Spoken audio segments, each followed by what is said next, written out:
back to my channel. I am Mark. You're watching Trading with the Dummy. If you haven't done so yet, make sure you subscribe, share this video, and of course, click that bell button if you want to get notified every single time I drop a video. Today, I have a very special guest. A little bit different than all the other ones, but I think it's time that we get a little bit positive here on my channel, and we're gonna have a special guest. This person graduated from UBC. He is the co-founder of SFSQ Consulting. He's a two-time best-selling author, motivational speaker, financial literacy consultant, licensed CPA, and he was recently featured on TEDx. So ladies and gentlemen, give a round of applause for Nelson. So what's up, man? How you doing? What's going on, Mark? How are you? I am doing well. Let me throw up your banners here real quick so people can get your social media and everything they require. Bam, right there. Man, so first of all, thank you for coming on my show. I was always told be more positive because as an individual growing up, a lot of times my parents weren't the most positive individuals. I was told more than not what I cannot accomplish. And luckily, I have a great wife, great friends, and they kept telling me, yo, just put the energy out there. Stop saying, like, you can't interview this person. Just put the energy out there. I happened to watch some motivational stuff. I saw you on TEDx. I reached out, and you surprisingly said, yes, I'm down to come on. So thank you for coming on. I really appreciate it. Please tell people a little bit about yourself. What is your background? Where are you from? How did you grow up? Yeah, awesome. First of all, thanks for having me, man. This is incredible. I'm super stoked to, just be here to speak to your audience and to share my thoughts and insights. So a little bit about me. I'm from Vancouver, BC, Canada. I grew up here and I'm a CPA, so a licensed CPA, as you mentioned, and I've been practicing accounting for about 10 years now. That's kind of where my educational and training background takes me. But as you mentioned, I've done the TEDx talk, I've written the book. And I like to get on stage. I like to inspire people. I like to help people improve their lives. So I use my skill set of understanding money, how money works, and I teach financial literacy. Awesome. So first of all, growing up, were you born in Canada?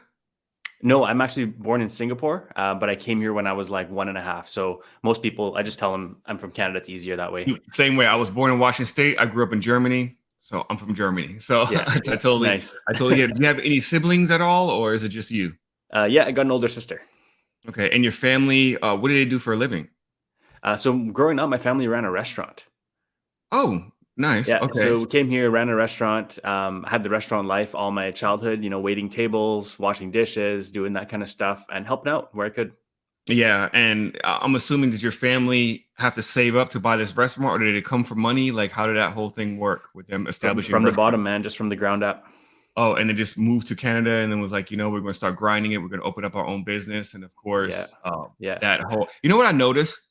Honestly, a lot of people who own restaurants, they make their kids work there, right? And that's, I'm sure that kind of instilled like work ethic for you, I'm sure, because while everyone else was probably outside playing during the summertime, you had to, I'm sure, help you and your Yeah, man, it sister. was straight hustle, 7 days a week. Even though like the restaurant was closed one day a week, we still, on that day off, we were out doing errands, prepping, getting the restaurant kind of ready to go for the week upcoming. So I've got the hustle instilled in me, man.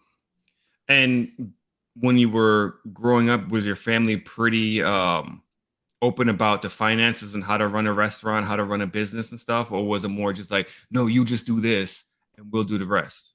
Yeah, it was more of like, these are your duties and we'll do the rest. I think, I don't know about your culture, but in like Asian culture, it's very taboo to talk about money. Like parents don't share that as much with their kids.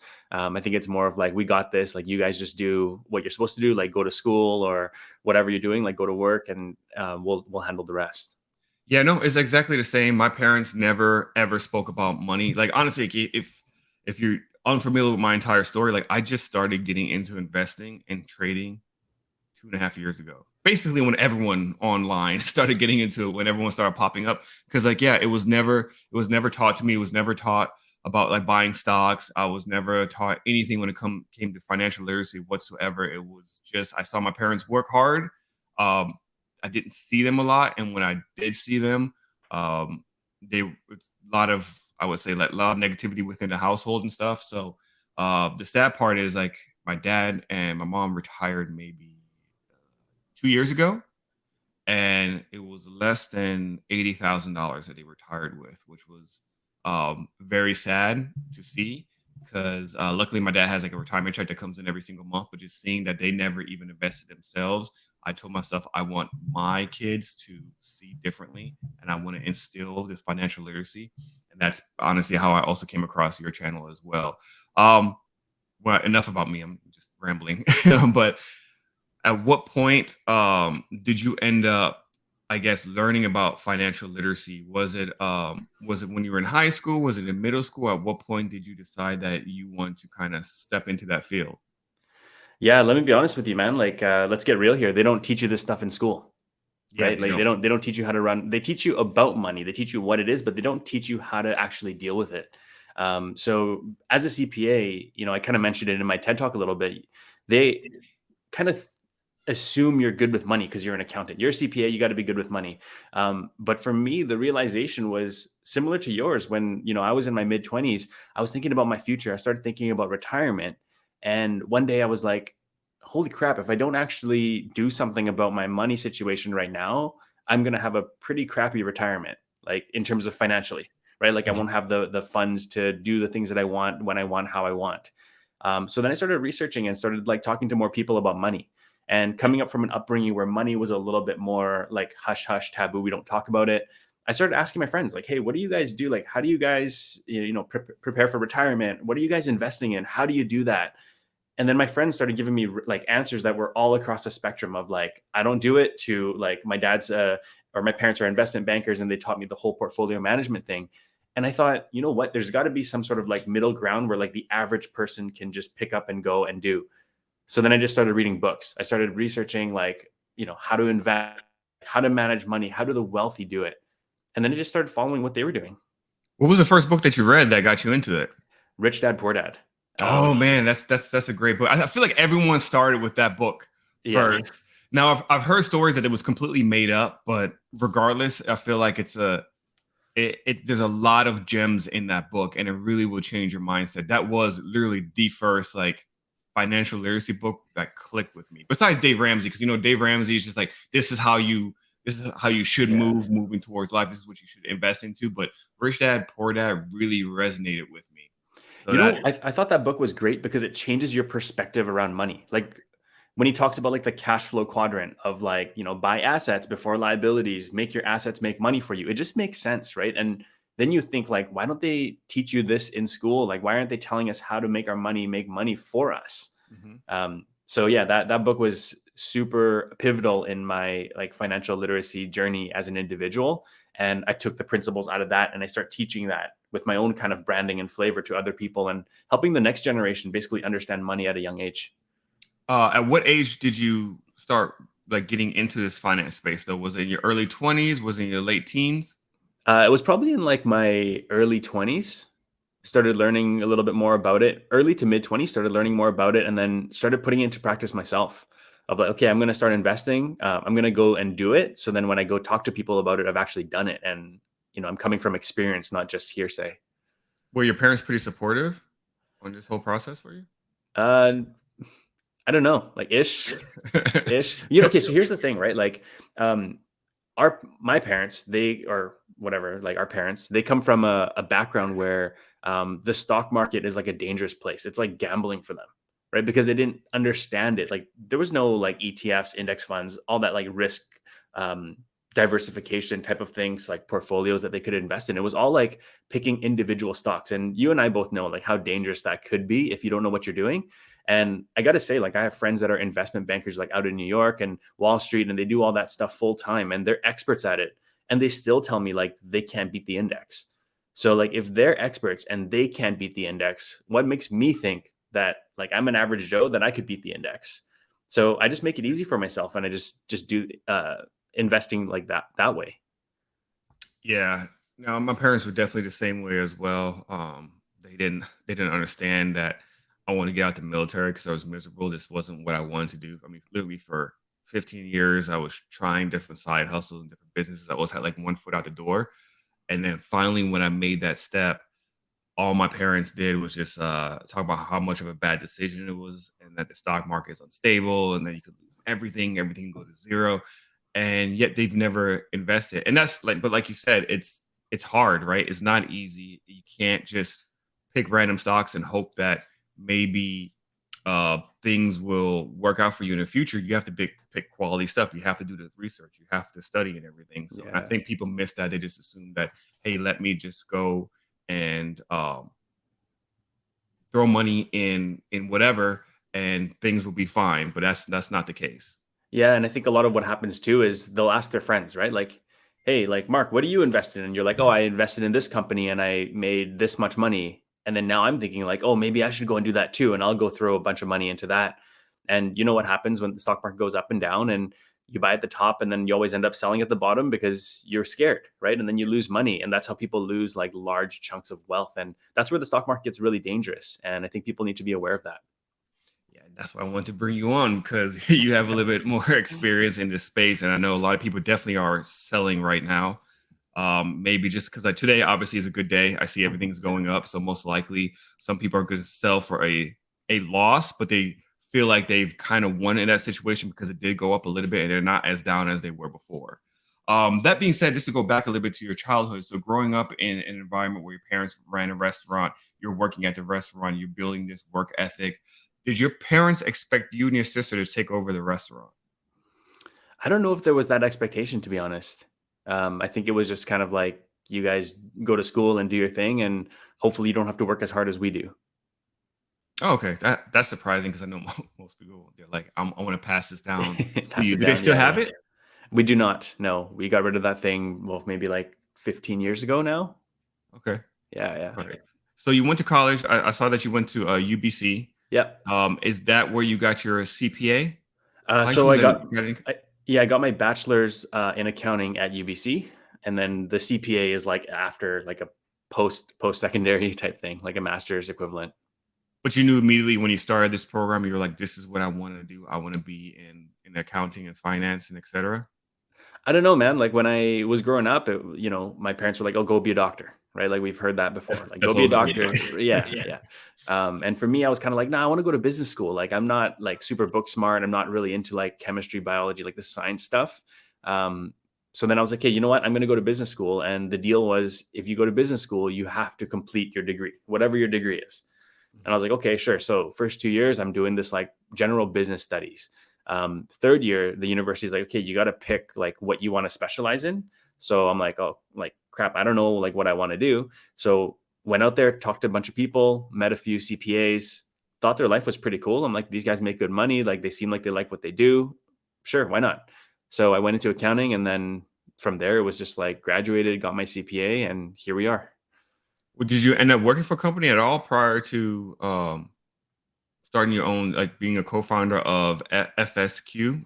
Yeah, so I've done the whole spectrum. Like I started as an auditor in public accounting practice for like one of the big four accounting firms, KPMG, and then I went into private sector and started working in industry. So I've worked with like franchise business. I've worked with like a global airline, in the education space with universities, everything. And I thought, you know what, like there's a huge opportunity to not only teach financial literacy, but to consult businesses personally and professionally with their finances. Was that pretty hard for you to start being like a consultant, or was that a relatively easy way to slide into that space? It's tough, but once you get the momentum going, it doesn't stop, right? And I always tell people like, if you think of like a flat line with like a marble or like let's say a round boulder on it, it takes a lot of energy to get that thing moving. But once you get it moving, if you keep maintaining it, it'll just keep rolling, and then it'll actually pick up speed and go faster. So momentum for me is key. Like once you get that thing going, like just do whatever it takes to keep rolling. When would you say, like, what phase was it? First year, second year, third year? When did it really start rolling for you? In university, you mean? No, I mean, like, when you Or became like a business? consultant in the business, in the consultant space. Yeah, right now we're 2 years in. I've been privately consulting just as like a side hustle for about 5 years, and it didn't really have legs until the last couple of years. We've really started putting effort into it and pushing that business. So it's been really good. All right. So, like, for someone who wants to get into that space, do you have like any recommendations where they should start off? Because obviously it worked out for you. You're relatively successful from the research that I did. You made it on TEDx. You've written books. For someone who's maybe interested to go that same path, like the 18-year-old right now, what do you recommend? Yeah, I recommend not to jump into the space as an 18-year-old because what's really important is to get that experience, right? Like all my clients, they'll come to me and say like, "What's your experience and how can you relate to my industry, my business, my team?" And if you don't have that under your belt of working with like a big team or working in whatever industry, fitness, retail, food and beverage, it's really hard to be a trusted consultant. And the thing about consulting that's really tricky is your reputation matters, Mhm. right? Yes. So if you have a client that you think, hey, I'm going to knock this out of the park and I'm going to pretend like I know all this stuff, and you go in there and you completely don't deliver what they expected, that's going to crush you really fast. So if you're 18 out there or in your early 20s and you want to go into consulting, management consulting, I say do it, have it as like a future plan, get the experience, ask a million questions. There's no such thing as dumb questions. So just keep asking, learning. And then once you feel like you're ready, you've mastered a skill, then go into the consulting space. Got you. It's really interesting because you also, I've noticed, you're huge. You're really huge on financial literacy for the youth, right? When did that come into play? Uh, that's a really good question. I don't really have a timeline of when that came into play, but for me, I'm really passionate about it because I realize that if I had started my own financial journey, my own personal finance journey when I was, in my early 20s or when I first started having a job and getting paid, my life would be completely different now than it was, than what it actually is. So if there was somebody who told me out there, when you have a job, when you first getting paid, put $100 aside, either in just like a savings account and just leave that money there, or invest it into like an ETF or index fund or something fairly safe. It can actually grow really big over time.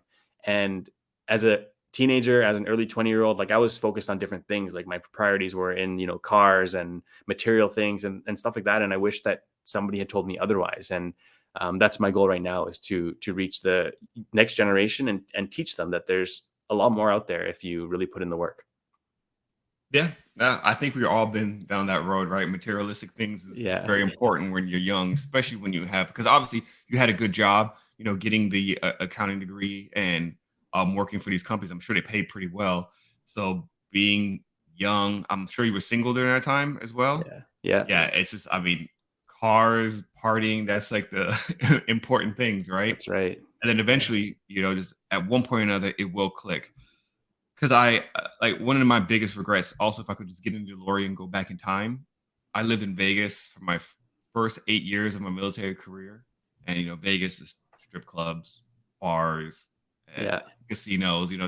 That's all we did. And looking back, I had zero responsibility, no kids. We lived in a house. There's three of us guys. We made good money, never saved, never traveled the world during that time. It was just about working, partying, hanging out with girls, and that was it.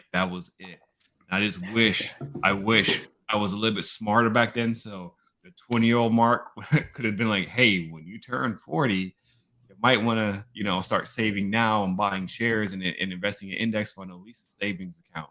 Now, on your TEDx, though, you also speak about social media, right?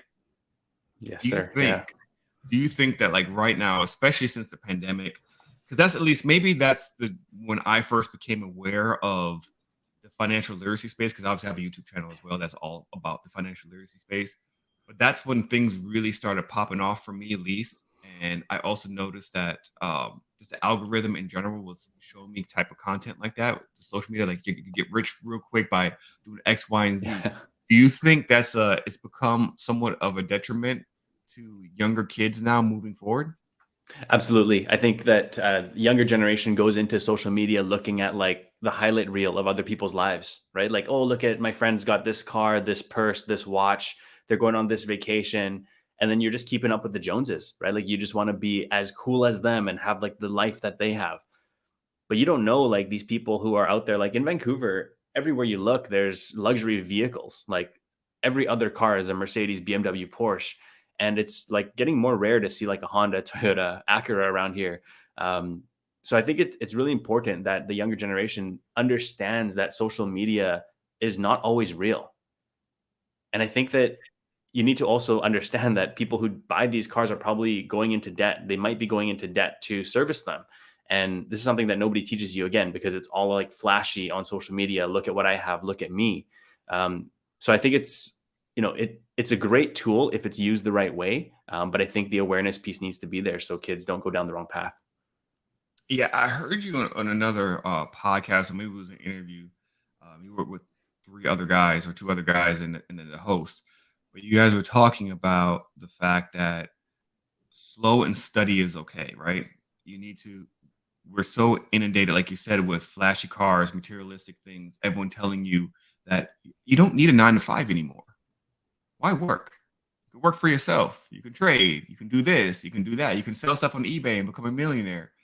That I definitely think that's going to be a hindrance on our youth, especially since, like you said, they don't teach you stuff in school. Now, I was not aware that in Canada they don't do that either. I assume that in Canada they do. I know in Europe, in certain places, they do teach somewhat financial literacy.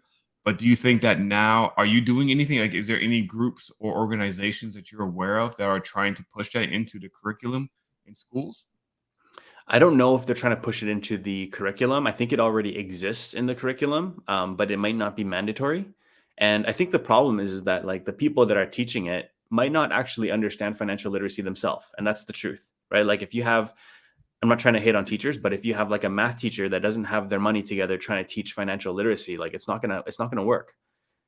So what I think the school system needs to do is they need to actually have people who are financial literacy educators come in and teach the basics, like pay yourself first, how to do a budget, what is a stock, what is a mortgage. Like when I got my first mortgage as a mid 20-year-old, like I had no idea what I was doing. Like I was literally just following the bank. And when you follow the bank, like they're a for-profit entity. Yeah. And most people think the banks are safe. Like the bank's got my back, but I'll tell you right now, like the bank doesn't have your back. They want your money. So you got to fend for yourself. And the only way to do that is to learn. And if nobody's there to teach you, you got to do it yourself. But I think that the system's backwards. Like we got to teach people this stuff from the beginning. And that's I will say that's kind of how that your book came into play, right? The which is, by the way, is everyone in the top left hand corner there. And I also bought it, so because this is directly, oh, yeah, there we go. This is pretty much for kids from, well, it's for teens, right? This book is mostly written for teens. And can you tell me how this came about? Because at this point, I mean, this just came out not too long ago. Now you are a two-time bestseller, right? What was the first book that you wrote? Yeah. So the first book that I wrote was actually a money journal. So I created a money journal, self-published it on Amazon. It's called the 100-day money mindset journal. So I'm big on like mindset, gratitude, and financial literacy. So it's like coupling all of those things together and being grateful for what you actually have in your life, and then building wealth and the lifestyle that you want with the money that you have. So I created that book based on my own transformation. And I wanted to use it as like a 100-day challenge for people to see if they could put themselves to that discipline and keep track of their money every single day while practicing gratitude, and changing their mindset around money, around talking about money, around handling their own money. And so you actually did this. You did a 100-day challenge before you wrote the book yourself. What inspired you to do, like, you know what, 100 days? That's like, why not 20 days? Why not 50 days? Like, what made you decide 100 days? I want to be more gratitude. I want to be more motivated. I want to speak positivity into the existence. When, at what age did that start? Oh, that was probably like 5 years ago. Oh, okay. Yeah, yeah. It Because was if it you was don't mind me fairly. asking, like, how old are you right now? Yeah, I'm 33. 33. Okay, so Yeah, in your late 20s is when it kind of clicked for you. yeah. Okay. And then you did this 100-day challenge and you realized that it worked. Yeah, I thought, you know what? Like, I want to put my skill set, I want to try different things, right? Like, I'm at a point in my life where I'm trying to minimize regret, right? So, every decision that I make is predicated on minimizing future regret. So, if I don't do things, or if I don't, you know, start the business, do the whatever activity, will I regret it in the future? And if the answer is maybe or yes, then 100% I'm doing it now. If the answer is no, because it's too dangerous and I might kill myself, then I'll probably won't do it. Would you say that no, like you said, like you don't want to regret it, right? But some people may take really high risks to try something that could potentially cost them like their life savings or cost them other things, family and etc. do you have like a scale like where you decide like this might be too risky or this is not this I'm willing to risk? Do you have Yeah, something like that? everything. Yeah, totally. Absolutely. And I encourage anybody who's like just trying to go for it. Like I always say, just go for it, but it has to be calculated risk. You can't just be like, okay, I'm just going to go for it and not think about the next 5 or 10 steps ahead. Like you got to think of those things, like what's going to happen if, right? You always got to have that fallback plan. But as an accountant, my brain is wired to be risk averse, right? That's just how we are. Yeah. And I'm trying to like break that barrier of, you know what, let's take some risk. Let's try the thing. Let's do the TED talk. Like, let's be an author. When I tell people I'm a CPA, but I also did a TED talk and I professionally published a book, they're confused because they're like, public speaking and writing books are not things that accountants usually do. So why do you Correct. do that? And then I go into that story of like, you know what, like let's minimize regret. Let's try the thing. Let's do it. And if we fail, we learn. That's it. Yeah, and I like that you said it's a calculated risk, right? Because that's the same thing with the stock market, right? Absolutely. Because in a way, yes, it is gambling, but it is a calculated form of gambling and is a calculated risk. You're doing well, you should be doing research. You should be looking into companies. You should be understanding that if you invest X, Y, and Z, that there is a potential chance that you could lose that money. And I think sometimes people don't really calculate the risk. It's more of calculating the outcome of the best possible situation. Hmm. And I hate to always seem like I'm like the negative guys, maybe you shouldn't be buying stocks right now because the market is dipping, or maybe you should be buying this growth stocks, which has been going down for 2 years and the company has no real future. And then I'm being told, oh, you're just a hater. You never know. Amazon back in the 90s was at $40. And I hate always going back in time because you don't know what you would have done back then. First of all, if you had Yeah. bought Amazon at $46, let's be real, would you have held it to $3,000? Probably not. Most people probably would have sold at one point, whether if 1x, 2x, 4x. Yeah. I'm not sure if everyone would have held that long. So we need to definitely stop looking in the past and we need to kind of reset our minds and yes, take risk, but also understand that what's the outcome of that risk if that risk ends up backfiring against you. So Totally. it's yeah, and that book that you wrote, the 100-day challenge, can you kind of elaborate a little bit on it? Like, what are some of the steps in there? Yeah. So some of the things in there, well, every day it's a gratitude practice. So you write something that you're grateful for, and I think that exercise alone is probably probably the most valuable thing in that journal because it forces you, if you follow it, to be grateful for something every day. And if you do this journaling in the morning, like you start your day off with gratitude, and it changes the whole day. A lot of times we wake up in the morning and what do? We check our phone, we look at social media, we see what other people are doing. And if we see something bad, like maybe it's news or whatever it is, then we get into a bad mindset.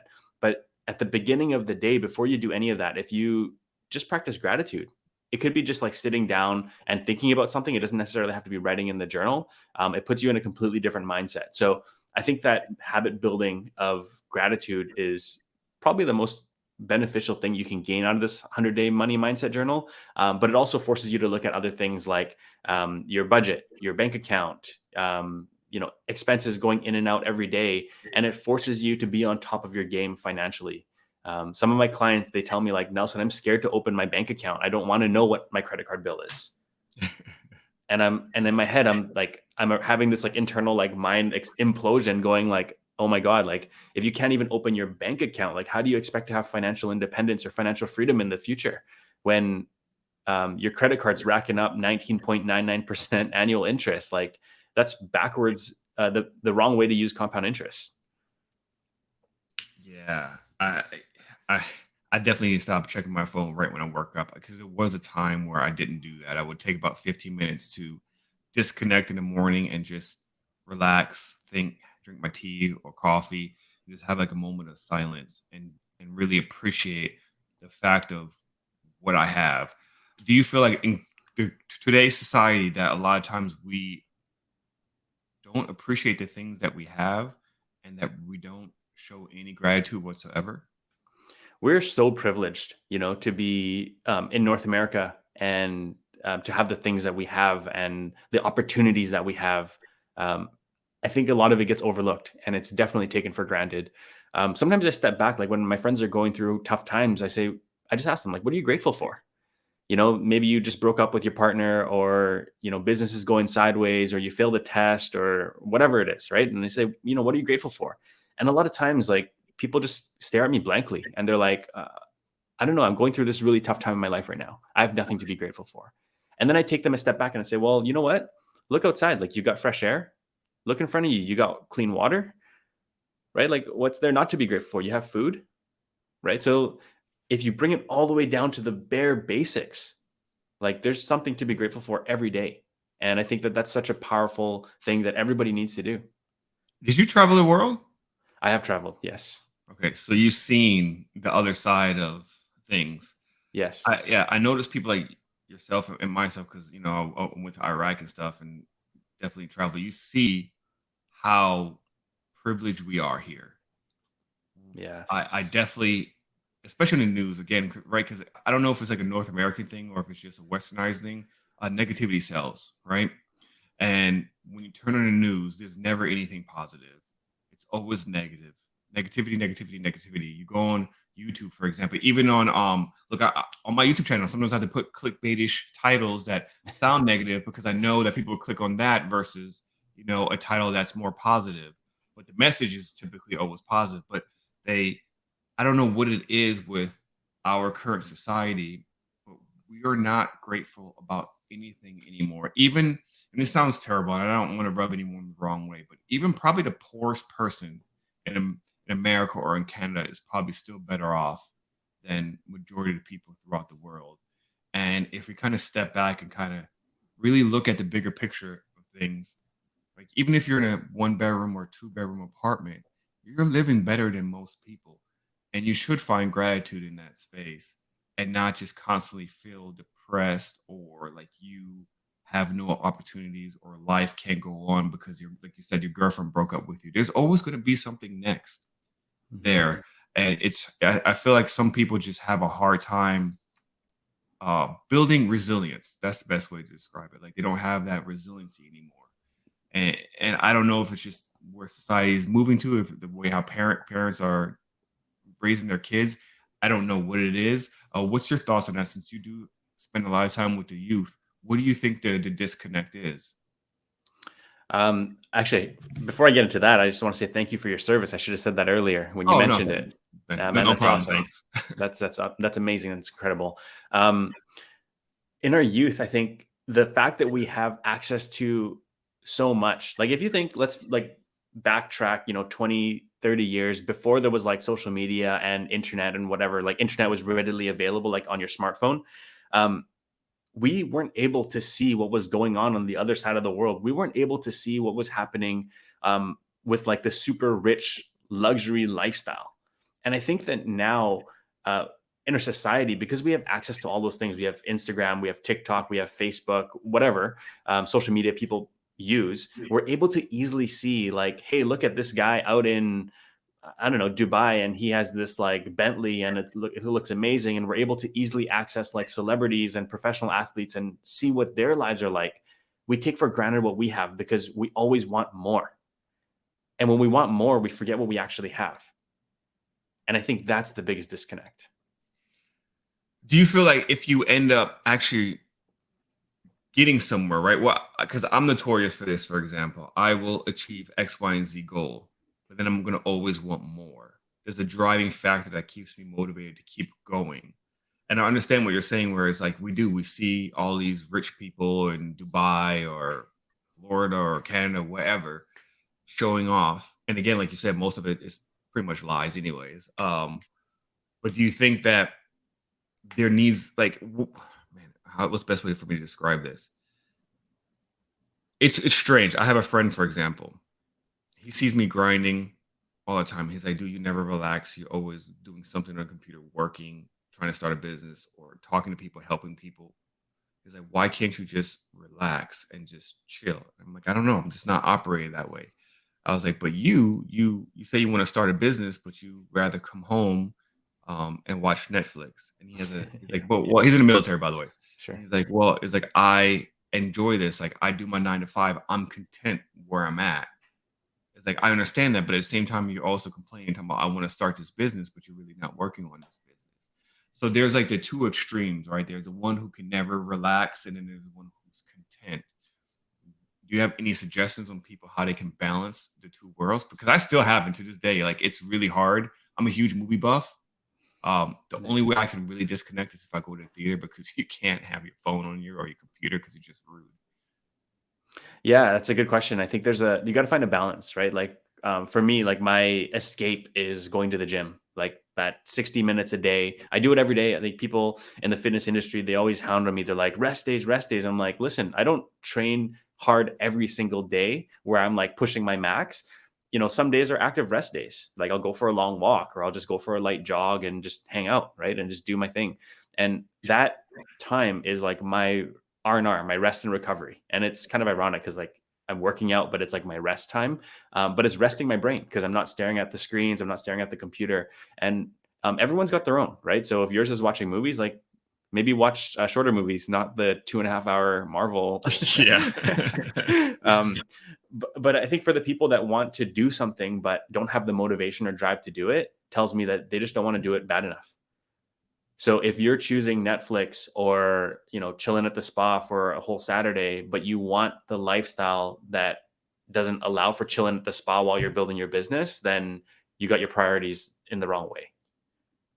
Yeah, and this is a conversation people really have to have with themselves. Because I also noticed that when that business fails, they don't look themselves in the mirror. It's always some external factor. It's always the boogeyman who was holding them down, or it's always the person who didn't like them. It was always something to pawn that responsibility off. And Yeah, there's a lot of victimization going on. correct, and that's happening like a lot. I definitely noticed that. Again, like, going back to my own kids, I see my kids, and for example, in their school, I pulled them out. They were in a very good, prestigious charter school, right? It's one of the best in Florida, top 10. And I know why it's a top 10 now. I was super excited. We made it on the list because I was in the military. So I got, bumped to the front of the line. My kids were in there, but they didn't understand failure. They weren't learning the concept of failure. They would get an F on a test, and the teacher would send it home and say, just retake it. But that's not the reality of how society works. So why even work hard and study on a test if you could just take it home and retake it multiple times? Mm-hmm. And I was kind of seen as a parent, like, well, you're kind of strange. No, like if my son got an F, give him an F. He needs to understand that there are consequences to not studying. There are consequences to not working hard. There are consequences to life, because when it's time for them to go out there in the real world, like, you can't afford to always fail over and over. People are going to keep giving you chances over and over, because I see life as this. It's a series of doors that are open for you. Every mistake that you make, you're closing a door. Every good choice you make, you're opening up another one. That's kind of how I see it moving forward. If you're just constantly making bad choices after bad choices after bad choices, you can't be mad at the end if there's only one door open or no doors open. It was a decision that you made. And now we're living in a society, like you said, where it's victimization. It's nobody's fault. It's always someone else's fault for your failure. And that's really hard. And I know you're a motivational speaker. How do you kind of translate that to wake people up to that message? Yeah, we're brought up in a society where we're taught failure is bad. Don't fail the exam. Like, don't, fail in your business. Failure is actually really good. And that's like one of the millionaires' secrets, I believe. Like every millionaire, billionaire out there has failed and failed and failed. And the one difference is that they get back up every time, they shake it off. And every time they fail, they learn how to get back up faster. And I think that when people fail in today's society, there's the victimization. There's, oh, you know what? I tried to make an Etsy shop, but, I tried it for 3 weeks and I didn't even make one sale. So it doesn't work. And I'm like, in my head, I'm like, you're looking for overnight success, and overnight success is like a 10-year game. And that's just how it is. Like, it's time, it's slow progression every day. It's, I think it was James Clear who wrote Atomic Habits. He said, like, the goal is to be 1% better every single day. And when you stack those wins, and 1% might be, hey, today I thought of a business name. Tomorrow I found a brand color, whatever. You're getting there. But most people, the first sign of failure, they quit. And they say, oh, entrepreneurship isn't for me. I'm just going to settle with my life, which is a mediocre life. But hey, you know what? I tried, I failed, and it didn't, it wasn't for me. I'm not a business person. I'm not good at technology. Well, I was going to swear, but I won't. You Know what? can. My channel is full of it. Okay, well, shit. Like I'm an accountant, and I went and wrote a book. I'm an accountant, and I went and did a public speaking TED Talk. So like all the things that you think that you can't do, you actually can. You just have to put your head down and do it and just learn and fail. I like to say fail forward. So every time you fail, you learn from it. You move forward. Yeah. And again, like on a cultural stance of things, I know, especially like within my culture, in the Black culture, a lot of times, one of the biggest excuses, and I mean, there's some validity to it, of course, but one of the biggest excuses I've always seen is that the system was rigged against them. I hear that so much where I can't necessarily relate because again, I come from a middle class home to low classes, depending on like how my parents are spending money. But I grew up in Europe. In Europe, it's so different. Everything, the lifestyle, everything is completely different over there. People don't seek to be millionaires over there. People seek to have quality of life. Really, that's what they're seeking. Where here, again, success, I guess, is kind of determined by how much money you have. But when you're in this state of not seeing people being successful that you're surrounded by, you end up creating a victim mentality, like you said, and it's kind of unfortunate. So I don't know. I think people need to eventually figure things out and move forward in a more positive way, regardless of what situation you're in. Like you said, once you travel the world, you'll see that you actually might be better off than most people, and you might actually have opportunities for you to step into a space regardless if it's hard or not, but you can do it. Try at least. Fail 1,000 times. Doesn't matter. Just keep trying. Eventually you will succeed. That's just my thoughts on that. Yeah, absolutely. I think that Gary Vaynerchuk said it the best recently. Yeah, he said, Gary V, man, he's the man. He said, we need to change the way that we think about success, right? We think success is in money, it's in fame, it's in $1 million, but it's not. Like success means waking up every day and being in a good mood, being happy, like authentically happy. Not like I've got 10 Lamborghinis in my garage, I'm happy. No. Like happy with who you are, happy with what you've accomplished, happy with the people that you surround yourself with. Because a lot of people, that victim mindset, right? They surround themselves with people that are vibing low energy. Yep. Right? They're talking about gossiping, they're judging, they're saying life's against me, everything's against me. The more you say it, the more it will be, right? Like that's just how the mind works, right? It's our subconscious mind. It's always on. Yeah, and it doesn't help, like you said, having other people around who are also constantly bitching and complaining about how life is not fair.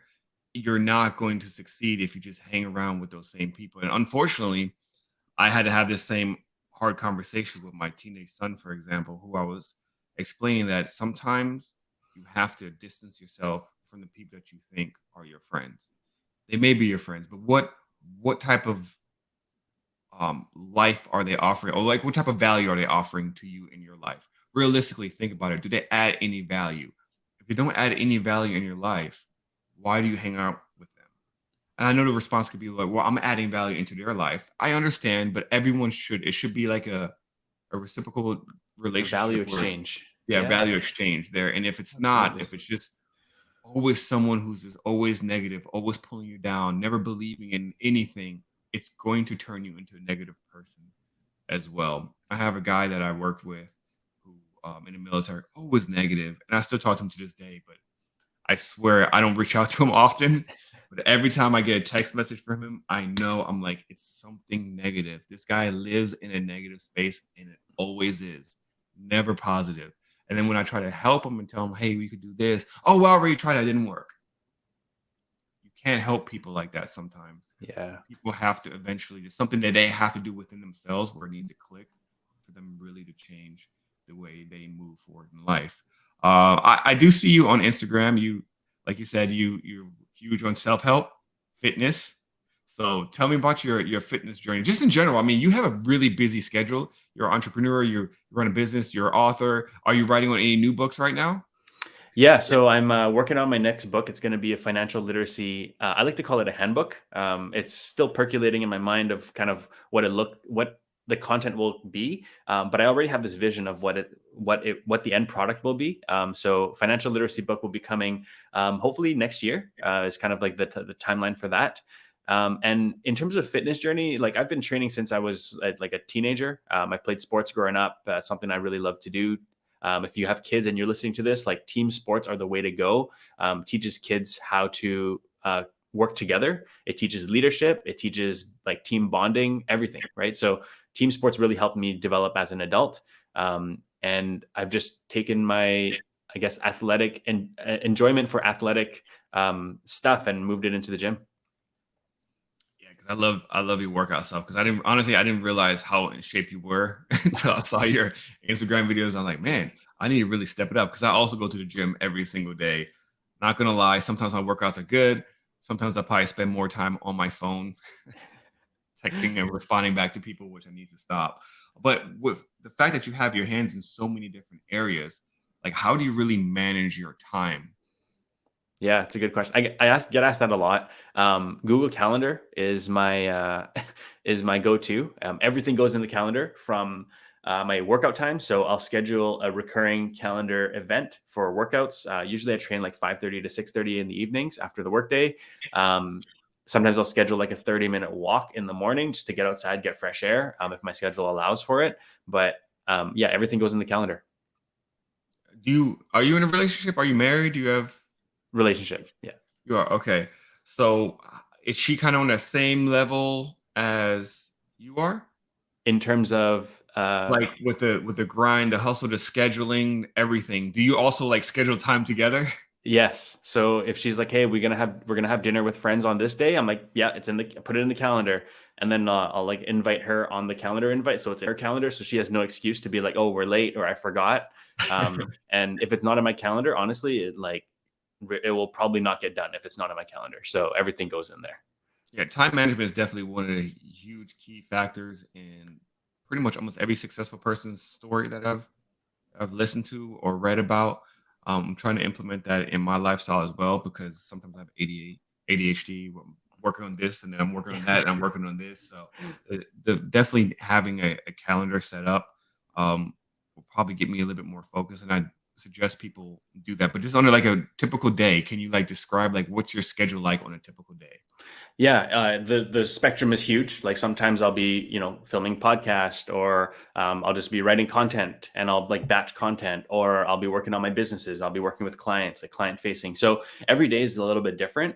But the one thing that I do every single day is I create what's called a power list, and it's a concept from Andy Frisella, who's the founder of First Form Nutrition, and he talks about this power list, which is like I think he says it's 3 to 5 things, but I like to stretch the boundaries a little bit, and I make it like 5 to 7 things. It's almost like my daily checklist. And these 5 things are things that must get done today. So like if the due date's tomorrow, then it moves to tomorrow's power list. I don't really care. Like it has to be done today and it needs my attention now. And I don't leave my office or my computer or whatever. I don't go to bed until those 5 things are done. And that's really, really important for me. So as important as time management is, like getting those power list things done is what moves me ahead 1% every day. So this is no matter what time and how late it is, Doesn't you would matter. get that done. 5:30 hits, my calendar goes off. Hey, it's gym time. Then I'll go work out for an hour. And if I still have 2 things on the list, I come back, I do those 2 things, and then I go eat dinner, or eat dinner, then do those 2 things. But before I go to bed, that power list has to be checked off. And how long have you been doing this for? Power list, probably like 3 years now. Yeah, okay. So it definitely works. I feel like I've read that somewhere as well. I've heard that either heard it on a podcast or I read it somewhere. I'm gonna try to implement that as well. I'm gonna let you know how that goes for me Yeah. because that's definitely something that I want to focus on because time I management. feel like when people have a lot of things going on, and you're typing an email and then something pops up over here, and your attention goes there, and then 5 minutes turns into 3 hours, then you're like, I didn't do anything. Power list keeps you like on track. Like, okay, I gotta, write this email to Nelson. And until that gets done, I'm not checking social media or whatever you're doing, you're getting distracted by. Other thing I do is I leave my phone outside of my office or just in a different room. because that like 30-second disruption to like walk out and go get your phone actually prevents you from doing it. And it's so strange because it's like literally 3 steps, right? Or 4 steps or whatever, but it deters you from doing that activity. 100%. I agree. Like the phone, if people can really disconnect from the phone for several hours a day, I think you would honestly be more productive. June 1st, I'm doing something completely different. I'm kind of stepping away for a while out of all the like the trading groups I'm in, um, having good discussions every single day on Instagram, responding to emails. I literally want to step away and have like a fresh start where I'm kind of doing what you're saying, less phone, have my calendar set up properly, and I'm gonna do the 5 things that must get done by the end of the night, and just plan things out a lot better. Because I definitely have that issue where you just like, let me go check the phone real quick, and that turns into an hour, and now I'm behind on something. Because I feel every single day, no matter what I do, I get stuff accomplished. But I had my wife one day just sit next to me while I was working my 9 to 5, then getting off, and then doing the editing videos and etc. But by the end of the night, I felt like I didn't accomplish anything. And I asked her, I was like, "Do you feel like I'm not doing much?" And she's like, "No, actually, I feel like you're doing a lot." She's like, "Maybe the reason why you feel like you're not really accomplishing anything is like because you technically don't get anything completely done by the end of the day, but you're doing a bunch of stuff, but Yeah. nothing's being That like finished." that list is going to help you, right? So every time you do a task, it could be uploading videos or like cutting videos, the clips to like putting them together for a YouTube or whatever. Like those are little tasks that move you forward every day. But because the video is not done and uploaded to YouTube, you feel like you haven't done anything. Exactly. Yep. 100%. I'm sitting on like 4 videos right now that need to be edited and You're stuff. And you're holding back on us, man. yeah, it's crazy. Like I literally people all the time like do drop more stuff. It's like I'm also trying to collect a few things so in June I can drop a few items. But yeah, it's pretty crazy. I want to talk to you about how you end up getting on TEDx. How did that end up happening? Yeah, that's a good question. So one of my business partners and mentors, he actually did a TED Talk about 6 years ago. And funny thing is, I was working for him way back then, and I attended the TED Talk. So I was in the audience, and I remember that moment because when I saw him go on stage, I was like, man, it would be so cool to do a TED Talk one day. And fast forward 5 years later, I get an email saying, Nelly, like, would you be interested? I think there's a potential for you to talk about something around financial literacy or around something you're passionate about. So in my head, I was like, no, no, no, like I don't want to do that. I'm terrified of public speaking. I don't like all the lights, cameras on me. I didn't want to do that. I was scared. Um, Actually, I was scared of failing. To be honest with you, I was scared of letting down my team. I was scared of letting down my family, my friends, and just I had this image of me just blanking out on stage and just looking like an idiot. So I was like, no, no, I don't want to do that. Then I decided to just talk to my mentor again and my friend and said, like, you know what, like, what do you think? Like, what should I do? And he was like, just do it. What are you waiting for? Like, just do it. Um, so I auditioned and I got the gig, man. Like they said, like, we think this is a really important topic that people need to learn about. Like TED, the organization is all about spreading ideas worth sharing. And I think that financial literacy, and I guess they agreed because I got into TED, but financial literacy is super, super important, especially for the next generation to understand money and how it works. Wait, so you said you auditioned? I had to audition. Yeah. Oh, is that how that process works? Yeah, so Okay. you present your idea to like the organizer, and then you Mhm. actually have to give your talk, not like fully memorized or anything. Like you just kind of like read it out and like quote unquote perform it, and then they'll either say yes or no. The organizer You will say yes or no. Do you perform it in front of like 3, 4 people, or is it like a video submission? So because of COVID, it was video. It was on Zoom, so it was just like a live Zoom. There was about like 8 to 10 people there, I think. Mhm. And then the organizer is there too, and the organizer will either approve or say or reject your video or your idea. Okay, and then you made it on there, which is awesome. Is that also like a paid gig? Or are you not allowed to talk about that, or is it a Uh, paid gig, or is it? can't say. Oh, okay, all right. Yeah, yeah, all I'll good, leave man. that out. But that's an amazing opportunity, and congratulations on that because I know that was definitely a win. You, like you said, you were nervous, right? Practicing for it. Absolutely.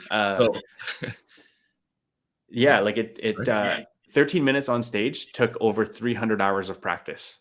That's what I was going to ask. I was getting into. I was like, did you practice? Like, how many hours did you practice for that 13-minute on stage? I think I got a post on my Instagram that I had a whiteboard that every day I was marking down, like tallying down how many times I practiced. And it was usually like 3 to 4 times a day. And if you think about it, that's like 15 minutes is like a good run. But in the beginning, it took me like 30, 45 minutes to just get through once because I didn't have the script memorized. Like when you get on the TED stage, there's no slides, there's no prompts, nothing. Oh, It's okay. it's the microphone and you and the red carpet, and that's it. So it's a really, I guess, anxiety-inducing experience if you're not fully prepared. Yeah. So Wow. yeah, 300 over hours of practice went into that. So once you got on stage, because I've done it before too. Public speaking is scary. I'm nervous even having this conversation with you when we first started. Like I get nervous in every interview. I'm just like, just roll with it. But eventually you get into that routine, right? So when you were on stage, do you remember exactly when the anxiety and the fear started subsiding? Oh my gosh, man! Like when I was on the stage, the side of the stage, about to get introduced, so they bring you up there, maybe like a minute or 2 minutes left with the previous speaker. I was sitting side stage behind the curtain. I was sitting on the chair. The host or the MC had his hand on my shoulder, and he's like, "Okay, you're up next." And my heart was beating out of my chest. Like I don't recall the last time my heartbeat went that high. I wish I had a heart rate monitor or like an Apple Watch or something to tell me what my heartbeat was like, because I was pretty sure I was at like 95% of like max heart rate. But I was nervous as heck. And then the MC got on stage and he introduced me. And the minute I stepped on stage, my heart rate went all the way back down to resting and my nerves were all gone. And it was the most incredible experience. Like going from I'm nervous as heck, my heart rate is beating through my chest, to 3 steps in and I feel calm and just stoic. And going through my talk, it just felt so natural. So I think it was the practice. Awesome. Did you end up rewatching it over and over and saying, "Man, I could have said this," or "I left this out"? Did you leave anything out, or did it go just as planned? Um, it didn't go as planned, but I think I was so familiar with the content that I ended up just rolling with it, right? Like there were parts where I'm like, oh, I forgot that part, or oh, I'm supposed to say this word instead of that word, but I just rolled with it. And I think when you're practicing, you get to that point where you're just like, okay, I'm gonna roll for 13 or 14 minutes, however long my talk is supposed to be, and whatever happens, happens. And each time it might be different, but I got to practice not being like rattled when that happens. Yeah, yeah. And that was like your first, I would say, big public speaking engagement, right? Yeah, so TEDx for sure was the biggest one. I've spoken at conferences, at schools, and that kind of stuff beforehand, but never with an audience like this. Yeah, and you guys should definitely check it out. I'm gonna put it in the description below. Y'all should definitely watch it afterwards. It's amazing. Let's talk about the book real quick because I know we're about to run out of time here soon. But I would love to talk about the life literacy book. How did that come into fruition? Like, because there's 3 of you guys, right? Matt Young and Stan Peak as well. Yeah. What, like, are those your friends? Like, how did you guys end up meeting? Yeah, friends and business partners. Friends first, business partners second. We've known each other for quite a few years now, and one day we just were chatting, and we said, "Hey, you know what? There's an idea for this book. Like, I think because the 3 of us, we want to help make a positive impact on the future and the current generation." And we thought, like, what's missing right now? Like, what messaging is missing? And we came up with 3 things, and it was like professional literacy, like personal literacy, and financial literacy. Professional literacy is like understanding the ins and outs of like how it works at your job, like how promotions work, how pay raises work, what delayed gratification is, and what you should and shouldn't do in like expecting to get a job interview or not, right? And personal literacy is like being kind and not being a jerk to people. And then, of course, the third pillar, financial literacy, like how to set yourself up for success in the future financially. So we came up with these 3 pillars, and then we thought, you know what, maybe there's a book out of this. And we wrote our manuscript and pitched it to, I think it was like 50 publishers, got a whole bunch of no's, and then finally we got a yes. Yeah, speaking of publishing, that's a pretty hard space to get into, get your book published, right? because my understanding is with Amazon, you're on Amazon, but I've heard that sometimes you can put your stuff out there, but it's really hard for them to promote you. It's really hard for them to make sales and stuff. Correct? Yeah, so Amazon, anybody and everybody can self-publish a book on Amazon and become an author. But that self-publish is going to be basically just you promoting for yourself, unless you hire like a PR team or whatever to do it for you. But having a publisher backing you actually helps with distribution chain. So they were able to get our book into like Barnes and Noble, Indigo, like Books a Million, all these other like wide distributors for like book retailers around the world. So our book, you'll probably be able to find a few copies in like Barnes and Noble here and there, but they also list it online for us too. So they do like the whole distribution chain for you if you sign with a publisher. Yeah. Are you guys thinking about doing an audio version of it as well? There's been talks of that. So yeah, we'll try to maybe in the future, we'll see if we can set some time up and do an audiobook. Yeah, that would be amazing because I mean that's mostly how I read most of my books these days because I'm always on the road or I'm always doing something. Like I said, I'm always busy. So I Does usually audiobook count as reading though? I tell people I read with my ears. That's how I see it. That's how I see it. Dude, Um, I'm the same way. I feel the same way, but it's a heated debate. yeah, no, it's definitely a heated debate because some people say that well, that's not really reading, and you're right, it's not, but you're still consuming. You're right. It's two sides to it, right? Yeah, yeah. Because I know with my kids, they're not allowed to listen to audiobooks. You will read. It's like you will read. I recently bought them the Amazon Kindle Nice. because my oldest son, he's a huge nerd when it comes to Neil deGrasse Tyson science stuff. But those books are so big, and he's trying to carry them everywhere. I'm like, how about we just get you a Kindle, and you could put thousands of books on there, and you could read. So he's finally open to it. My other two kids, they love the Kindle. Amazon has this great setup where you for like a whole year, I think they call it kids free or something. There's a bunch of books on there for free, so they're constantly reading. It's definitely a debate though between audiobooks and regular books. I try to buy the physical copies as much as possible. Just knowing my schedule, sometimes I also get the audiobook as well. Just makes it a lot easier. Now you obviously gotten some pretty good reception on the book, obviously. So is there anything that you recommend, any specific chapter that you feel is maybe a little bit more important than the other, or do you feel like all three of them are definitely a must read?